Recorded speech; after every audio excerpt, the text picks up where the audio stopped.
Happy Friday, friends. Welcome to another week of Fridays with Fergus. And Fergus knows when I call his name that it is time to come and lay down with us. Come on over here, buddy. Put your head over here so they can see you. Good boy. We are down on the floor again this week, and there is a special reason for that you will learn at the end of our book. But the book this week is a special one to us because it explains a little bit about Fergus and his history. So if you want to learn more about Fergus when he was a baby, then keep watching. So Fergus actually came to us when he was 8 weeks old, and he was not supposed to be our puppy. For about 6 years, our family has been raising puppies for an organization called Guiding Eyes for the Blind. And that is an organization in New York that trains dogs to be guide dogs for people who are visually impaired or blind. And so we were only going to have Fergus for a little over a year, and our job was to teach him things like house manners, basic commands, and another really important thing was to socialize him, and so to take him out and take him places so he could get used to the smells and the sounds and the different things that he might be exposed to as a guide dog when he got older, which we did.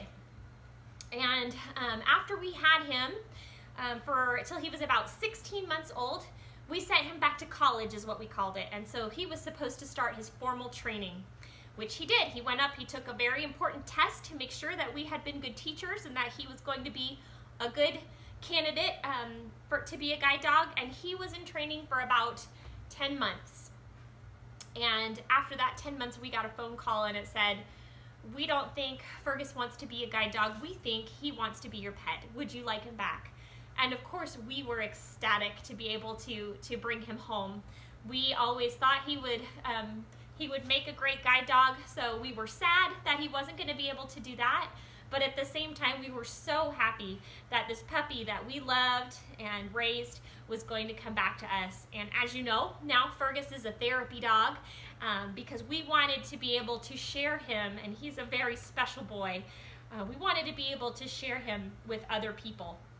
So now he gets to go to hospitals and nursing homes and schools and brighten people's days, and he loves this job so very much. So we are going to read a book today, and it's called Truman, a Special Dog. I'm going to pull this a little closer so you guys can see the pictures a little better. And it is about another yellow Labrador that was raised for Guiding Eyes for the Blind as well, and went through the same kind of process that Fergus did. So let's go ahead and start. This book is by Minnie C. Gallman. On the first page here is a picture of Truman's parents. It shows his mom Angie and his dad Jeb. Okay. I was born today. 5 brothers and 2 sisters share my birthday. I can't see my mother, brothers, and sisters because my eyes won't open for 8 days. My world is dark. Every time I move, I bump into a brother or sister. Look at those adorable puppies. The soft voice says my name is Truman. My sisters are named Tiffany and Treasure. My brothers are named Taft, Tommy, Tuffy, Tempo, and Timmy. Fergus also had brothers and sisters, and all of their names started with the letter F. That's how they keep track of the letters a little better up there. I'm the one in the middle of the picture, so I think this one is Truman.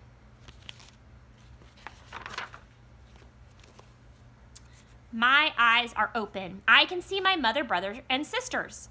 We can play with each other. Then we all take a nap. Puppies get sleepy very quickly. Look at that pile of puppies.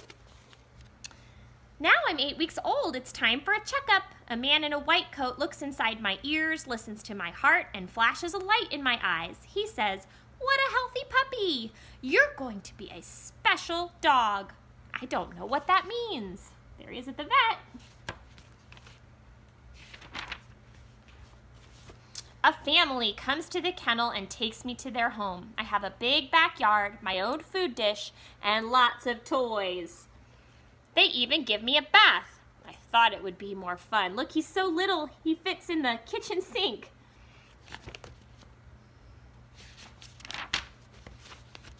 Each day my people spend time teaching me new words. When I hear sit, I'm supposed to sit down. When someone says my name and come, I'm supposed to go to them and sit at their feet. I listen most of the time. My people like to take me to new places. Today I went sailing. It was a lot of fun. Looks fun. Another day I met a new friend. He has big ears like me. There he is meeting a horse. Every week I ride in the car to a place where there are other puppies. We get a chance to play with each other. Oh yes, that's so much fun. Then we play games with our people. I'm learning not to jump on people. Here I am sitting quietly when a person comes up to greet me. Something else really important we have to teach them. Sometimes class is boring. It's taking a little snooze. Now I'm a year old. I learn more words every day. I no longer pull on the leash when we go for walks. I know what to do when my person says stay or heel. I no longer chase birds and squirrels when we go on walks. That's also very important. Be distracting, right? I am 16 months old. My people take me on a long car ride back to the place where I was born. I hear someone say, "Let the test begin." They pop open an umbrella to see if it frightens me. It doesn't. Then they drop some pots and pans. I run over to check them out. Then I hear the words, "You're a special dog." I still don't know what that means. Every day, a person called a trainer takes me for a walk. Instead of a leash, my trainer holds onto a harness. I don't understand why my trainer runs into things. She seems to have her eyes closed. She reminds me of how I couldn't see when I was born. I realize it's my duty to keep her safe. I need to make sure she doesn't run into things or hit her head on overhangs. So really important things that those dogs do, right? And there's the trainer teaching him. I'm introduced to a new person who is holding a white cane. She calls my name and I go over to her. I sleep next to her bed and we are always together.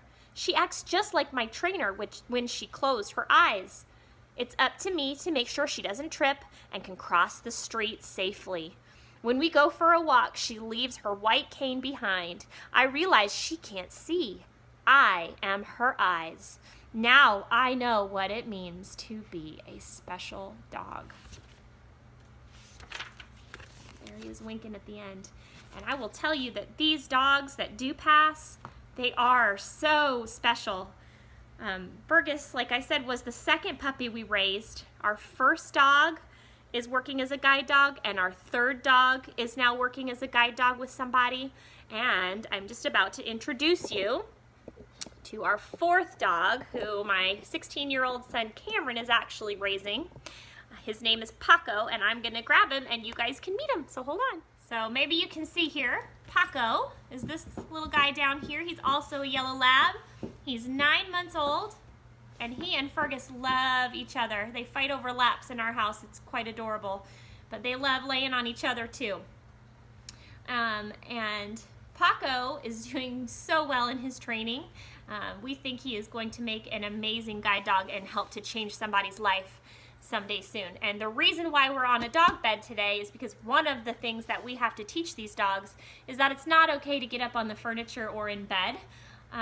Later, if they get released or if their handler decides that it's okay, then they can get up in the bed like Fergus now does.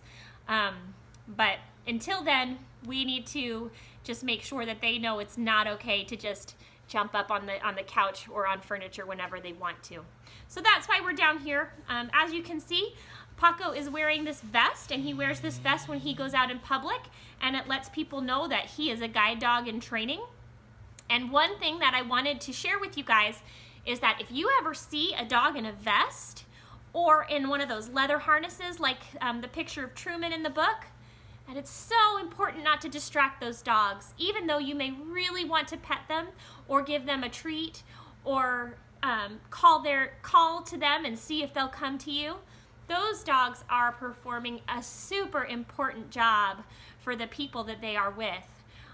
So their job is to be the eyes for those people. So if you distract them, then those people could really hurt themselves, and we don't want to do that. So it's really important that you always just try to ignore those dogs, as cute as they may be, as much as you may want to, because they are working dogs. And so it's different than the pet that you have at home, that you can go home and cuddle anytime you want. They get plenty of cuddles from their handlers, but out in public, they just need to focus on what they're doing and keeping those people safe.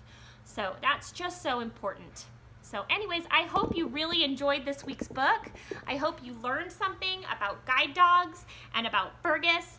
We are going to go ahead and attach some pictures at the end of this of Fergus when he was a baby. So a lot of the pictures that you saw in that book of Truman, we have some of those same pictures of Fergus at those same stages. So we will add his baby book, if you will, at the end of this video. And one thing I did want to make sure to mention is that if you like or subscribe to our YouTube page, Fergus gets a dog biscuit. So he gets a milk bone for every new subscriber, and we have a little happy dance every time we see that number go up. And Fergus loves it so much because he gets a milk bone. So if you want Fergus to get an extra treat, make sure you subscribe to our YouTube page, and then that way you will never miss one of our videos either. You'll be able to keep up with our Fridays with Fergus. I hope you guys sleep well tonight and have a wonderful week, and we will see you back here next Friday. Take care. Bye-bye. Say bye, Fergus. Bye-bye. Say bye, Paco. Good boy.